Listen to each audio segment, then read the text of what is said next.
اعوذ باللہ من الشیطان الرجیم بسم اللہ الرحمن الرحیم الحمد للہ رب العالمین وصلی اللہ علی محمد وآلہ الطاہرین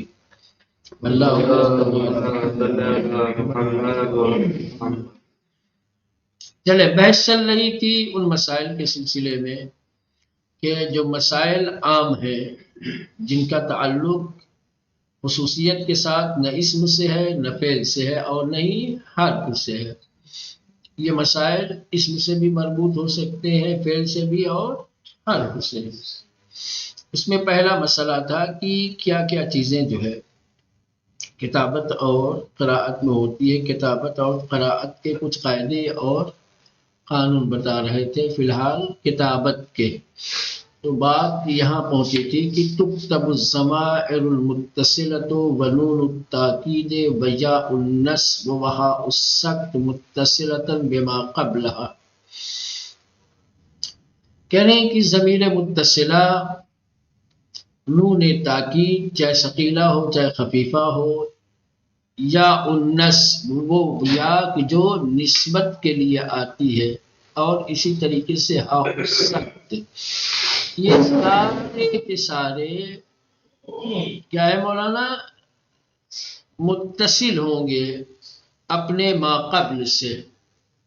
یہ لکھے جائیں گے اپنے ما قبل سے ملا کر کے. جو کلمہ ان سے پہلے آیا ہوگا انہی کلمے کے ساتھ ملا کر کے ان تمام چیزوں کو، ضمیروں کو، نون تاکید کو یا نصب کو لکھا جائے گا. کتابت کا ایک قاعدہ اور قانون یہ ہے کہ ضمائر متصلہ کو، نون تاکید کو، یا نصب اور ہاء السکت کو اس کے ما قبل سے ملا کر لکھا جائے. ٹھیک، قول کا جیسے آپ کا قول انا مسلم شیعی، انا مسلم شیعی، اس میں شاہدی مثال کیا ہے مولانا؟ شیعی. وقولہ تعالی، اس طریقے اللہ تعالیٰ کا قول ہاؤم اقرؤوا کتابیہ، یہ ہاء السکت کی مثال ہے، یا ضمیر کی مثال ہے. ہاں ضمیر ہے، کتابیہ ہاں ضمیر متصلہ کی مثال ہے. وہ باقی الامثلہ ظاہرون، اور باقی مثالیں بھی اسی طریقے سے آئیں گی. بس اتنی چیز یاد رکھنے کی ضرورت ہے کہ جو ضمیر متصلہ ہے ان کو تاکید کے لیے جو نون آتا ہے، ثقیلہ ہو چاہے خفیفہ ہو، یا نصب ہو چاہے ہاء السکت ہو، اس کو ہمیشہ اس کے ما قبل والے کلمے سے جوڑ کر کے متصل کر کے لکھا جاتا ہے. ٹھیک. وَتُكْتَبُ مَا الْحَرَفِيَّةُ مُتَّصِلَةً بِمَا قَبْلَهَا. کہنے کہ ما حرفیہ کو بھی اس کے ما قبل سے متصل کر کے لکھا جائے گا. وہ ما جو ما حرفیہ کہلاتا ہے، نافیہ وغیرہ نہیں ہے، دوسرا ما نہیں ہے. وہ ما جو ما حرفیہ ہے اس کو لکھا جائے گا اس کے ما قبل سے متصل کر کے جوڑ کے. جیسے کیف ما، اب یہ ما حرفیہ ہے، کیفہ کے ساتھ جوڑ کر کے، کیفہ پر لیتما انما. ٹھیک ہے مولانا جی. تکتب ما ومن الاسمیتان متصلتین بمن وفی وعن الباقیہ قبلہما. کہہ رہے کہ ما اور من جو اسمیہ ہیں، ما اسمیہ اور من اسمیہ، ٹھیک، ان کو متصل کر کے لکھا جائے گا من کے ساتھ، فی کے ساتھ، ان کے ساتھ. اگر من، فی، ان ما اور من سے پہلے آئے ہوں، یعنی من، فی، ان پہلے آیا ہو، اس کے بعد ما اسمیہ یا من اسمیہ آ جائے، تو ان دونوں کو ان کے ما قبل والے سے جوڑ کر کے متصل کر کے مولانا لکھا جائے گا. جیسے مما، یہ اصل میں تھا من، کیا تھا؟ من ما. تو مائے اسمیہ من کے بعد آیا تو جوڑ دیا، یا فی ما یا اما یا اصل میں تھا ان اور ما، یا ممن یا اصل میں تھا من من تھا۔ تو یہ قاعدہ بتا رہے ہیں کہ ما اور من اسمیہ ان دونوں کو متصل کر کے جوڑ کر کے لکھیں گے من فی اور ان سے، جب یہ واقع ہوں ان دونوں سے پہلے، یعنی ما اور من سے پہلے۔ من فی ان اگر ما اور من سے پہلے واقع ہوں تو ما اور من کو ان سے جوڑ کر کے متصل کر کے لکھا جائے گا۔ جیسے آپ کہیں گے مما، یہ اصل میں کیا تھا مولانا؟ من ما، پی ما اصل میں تھا پی ما، اما یہ ان اور ما تھا، ممن یہ اصل میں تھا من من، فی من یہ اصل میں تھا فی من، و امن وفی سوا ما مر تکتب کل کلمۃ منفصلۃ عما سواها۔ کہہ رہے کہ ابھی تک جو کچھ گزرا ہے ان کے علاوہ ہر کلمے کو منفصل اور جدا لکھا جائے گا۔ ابھی تک جو کچھ آپ نے پڑھا ہے، ٹھیک ہے، جن کے بارے میں بتایا گیا کہ ان کو متصل لکھا جائے گا، ٹھیک ہے، کتابت کا قاعدہ قانون انہی چند کلمات سے مخصوص ہے کہ جن کو ما قبل سے یا ما بعد سے جوڑ کر کے لکھا جاتا ہے، بقیہ کو منفصل طریقے سے کسی کلمے سے جوڑا نہیں جائے گا بلکہ وہ مستقل طور پر لکھے جائیں گے۔ ٹھیک مولانا؟ وفی سوا ما مر اور جو کچھ گزر گیا ہے اس کے علاوہ میں، تکتب کل کلمۃ تمام کلمے کو لکھا جائے گا منفصلتاً جدا طریقے سے، اما سواہا ان کے غیر سے۔ سمجھ رہے ہیں؟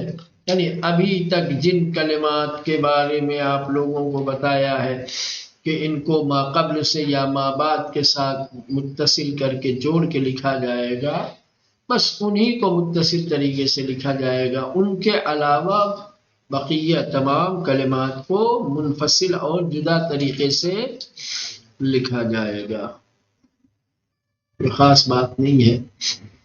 یکتب المشدد حرفا واحدا اذا كان المدغم والمدغم فی کلمۃ واحدہ۔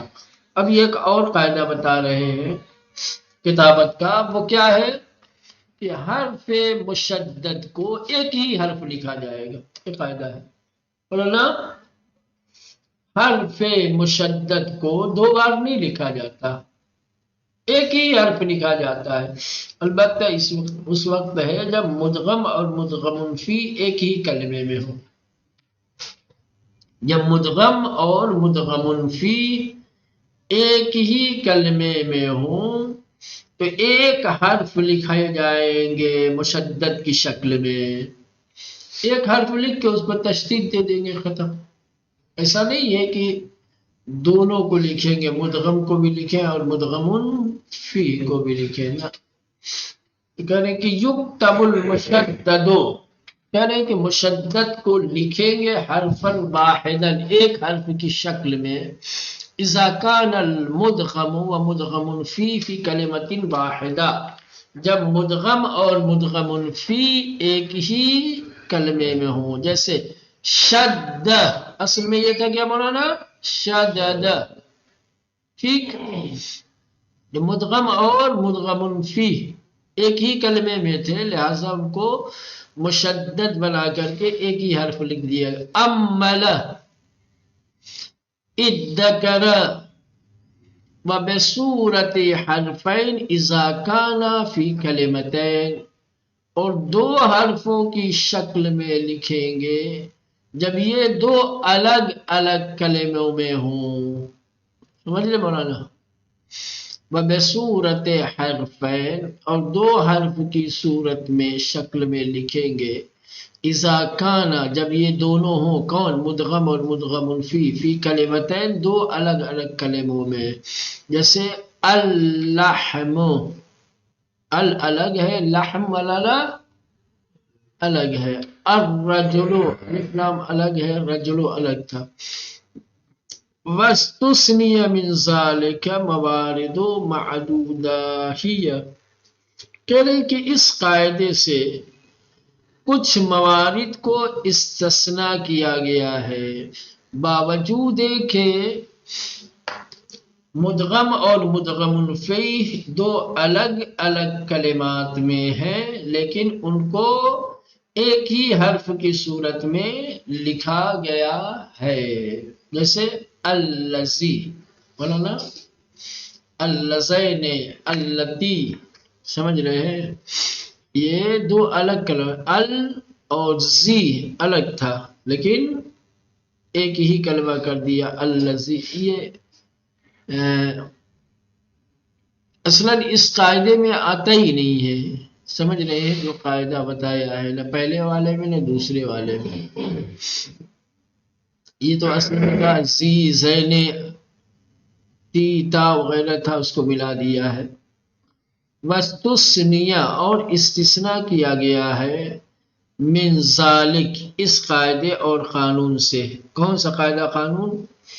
کہ اگر مدغم اور مدغم فی ایک ہی کلمے میں ہوں تو ایک ہی حرف کی شکل میں مشدد بنا کر لکھے جائیں گے، یا دو الگ الگ کلموں میں ہوں تو دونوں کو الگ الگ دو حرف کی شکل میں لکھا جائے گا.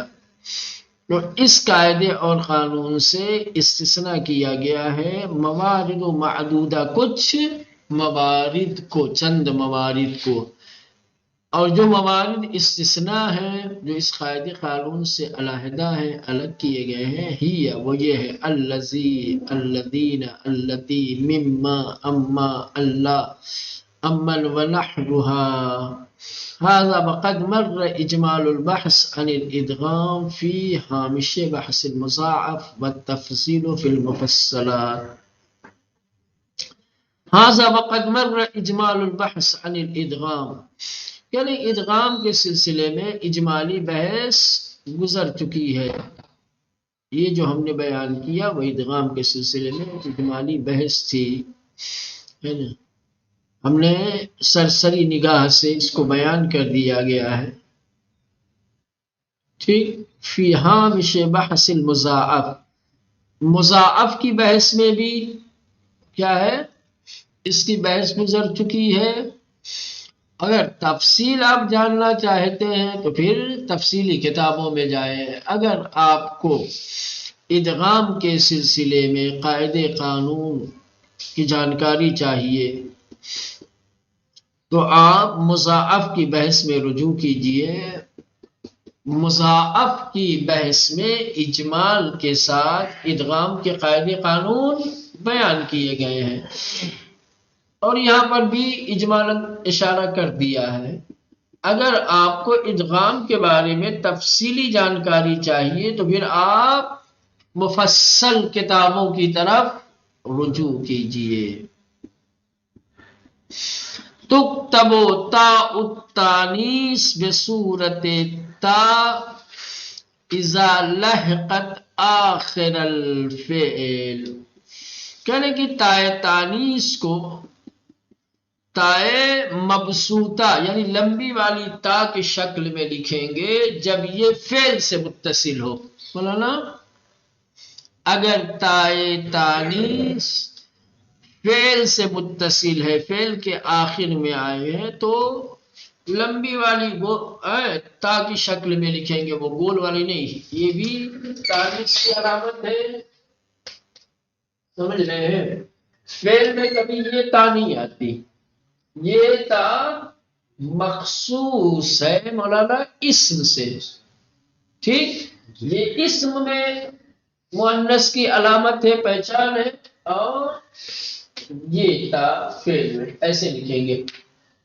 اسی لیے فعلت یا فعلت ایسے لکھا ہے.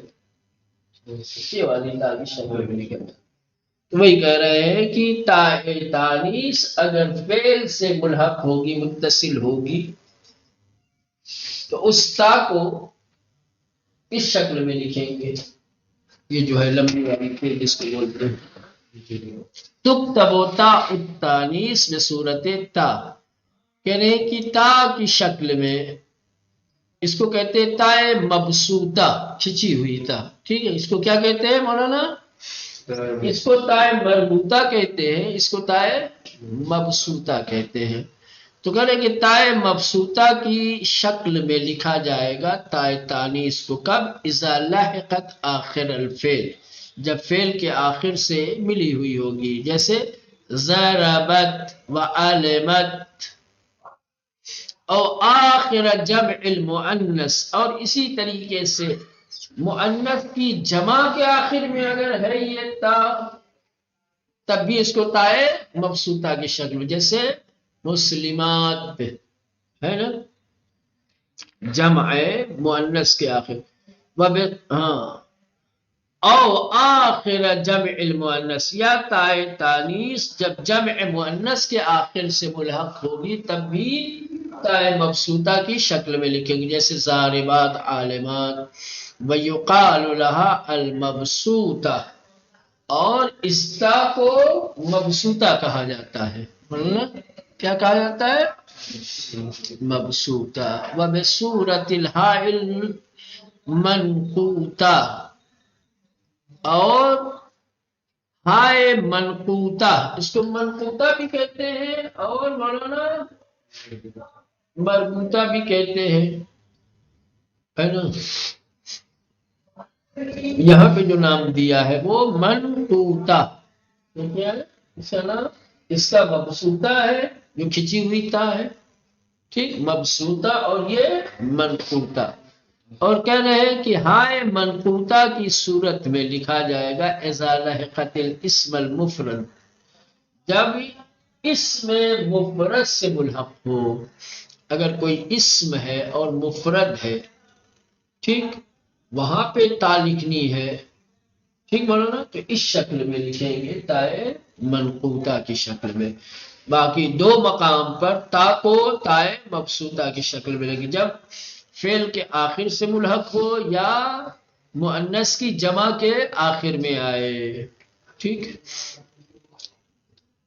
اذا لحقت الاسم المفرد، جب اسم مفرد سے ملحق ہو تا، تو تائے منقوطہ کی شکل میں لکھی جائے گی، جیسے عالمہ، اب جمع المکسر، یا جمع مکسر کے آخر میں اگر آتی ہے یہ تا، تو اس کو بھی بصورت تائے منقوطہ لکھیں گے، جیسے قضات، ویقال لها المربوطہ، اس کو مربوطہ بھی کہتے ہیں،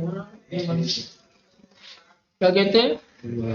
یہ مربوطہ، ٹھیک، تو بات سمجھ میں آئی مولانا؟ تا کی کتابت کا جو قاعدہ قانون ہے وہ سمجھ میں آیا؟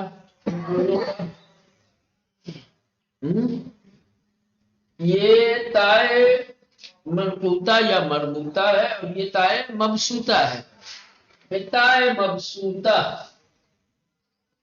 اس شکل میں جو تا ہوتی ہے اس کو تائے مبسوطہ کہتے ہیں، اس شکل میں دو جگہ لکھی جاتی ہے یہ تا، ٹھیک، تائے تانیث جب فعل کے آخر میں ملحق ہو تو تائے مبسوطہ کی شکل میں لکھی جائے گی، اور ایک مؤنث کی جمع کے آخر میں اگر ہو، جس کو کہتے ہیں جمع مؤنث سالم، وہاں پر یہ دو جگہ ہو گیا، اور باقی جو جگہیں ہیں خاص طور سے دو جگہوں پر تو تائے مربوطہ کی شکل میں لکھی جاتی ہے، جب مفرد مؤنث کے آخر میں ہو، مفرد مؤنث کے آخر میں جب تا آئے گی تو اس تا کو تائے مربوطہ کی شکل میں لکھا جائے گا، یہ گول، ٹھیک ہے، یا جمع مکسر کے آخر میں ہو تائے تانیث آئے تو وہاں پر بھی ایسے لکھا جائے گا، ٹھیک، سمجھ میں آ گئی بات؟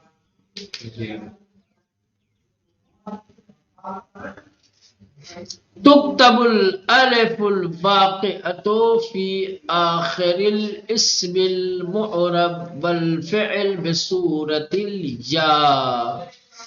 مولانا اب جو ہے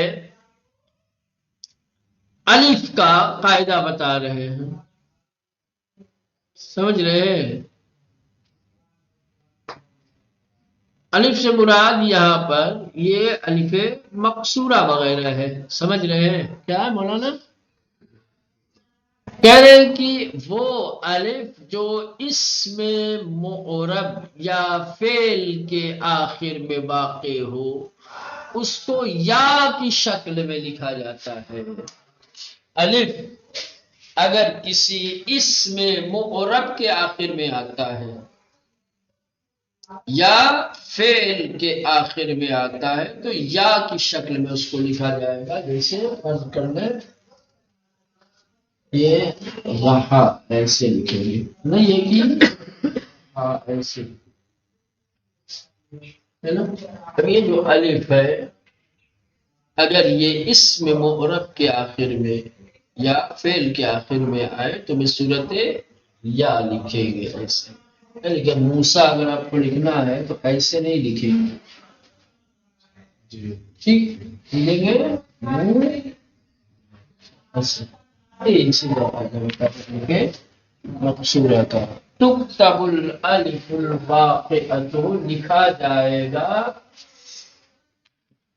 اس الف کو جو واقع ہو فی آخر الاسم المعرب والفعل، اسم معرب اور فعل کے آخر میں، جو الف اسم معرب اور فعل کے آخر میں واقع ہو آئے تو اس الف کو لکھا جائے گا بصورت یا، یا کی صورت میں، یا کی شکل میں، نحو رحا فتح صغرا رما یرزا، الا اذا كانت قبلها یاء، سوائے اس وقت کی جب خود الف سے پہلے یا ہو، مولانا الا مگر اذا كانت قبلها، کہ جب ہو الف سے پہلے یا، اگر الف سے پہلے یا ہے تو پھر الف کو یا کی شکل میں نہیں لکھا جائے گا۔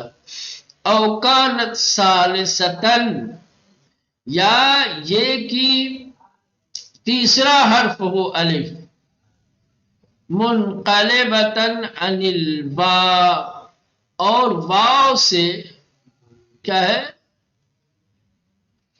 بدل گیا ہو، فَتُكْتَبُ حِينَئِذٍ بِصُورَةِ الْأَلِف، تو ایسی صورت میں الف ہی لکھا جائے گا، الف کی ہی شکل میں لکھا جائے گا الف کو، ٹھیک ہے مولانا جی؟ دیکھیں ایک بار اور سنیں، بات چل رہی ہے الف کے لکھنے کے قاعدے اور قانون کی کہ الف کو کس طرح سے لکھا جائے گا اگر اسم معرب یا فعل کے آخر میں آ جائے تو، کہنے کہ اگر اسم معرب اور فعل کے آخر میں الف آئے جیسا کہ ابھی لکھ کے بتایا تھا تو بصورت یا لکھا جائے گا، یہ سمجھ رہے ہیں جی؟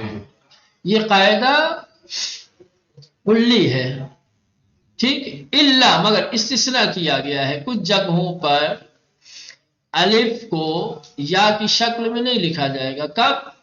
جب خود الف سے پہلے یا ہو ایک، ٹھیک، او کانت ثالثتاً منقلبتاً عن الواو، یا تیسرا حرف ہو اور واو سے بدلا ہوا ہو، واو رہا ہو آخر میں اور الف ہو گیا ہو تو پھر ایسی صورت میں یا کے ساتھ نہیں لکھا جائے، یا کی شکل میں نہیں لکھے۔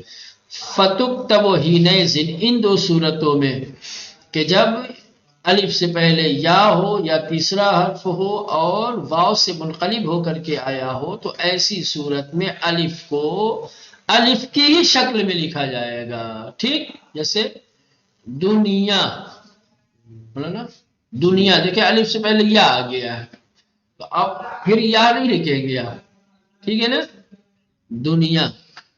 اولیاء یہ بھی ایسے ہے، عصا، عصا میں کیوں بھائی؟ یعنی عصا اس لیے کہ اصل میں تھا عصبہ، واو سے بدلا ہوا الف ہے، کیا ہے؟ یہ جو الف دکھ رہا ہے یہ اصل میں کیا تھا؟ بنا تیسرا حرف تھا اور واو تھا اصل میں، تو وہ واو الف سے بدل گیا اس لیے الف سے لکھا۔ غزا یہ بھی ویسے ہی ہے، ٹھیک۔ وَأَمَّا الْبَاقِيَةُ آخِرَ الْحَرْفِ أَوِ الْاسْمِ الْمَبْنِي، یہ تو اسم معرب اور فعل کے آخر میں واقع ہونے والے الف کا قاعدہ قانون تھا۔ اگر الف حرف یا اسم مبنی کے آخر میں واقع ہوتا ہے تو اس کا کیا حکم ہے؟ یہ رہنے دیں، کل انشاءاللہ دیکھا جائے۔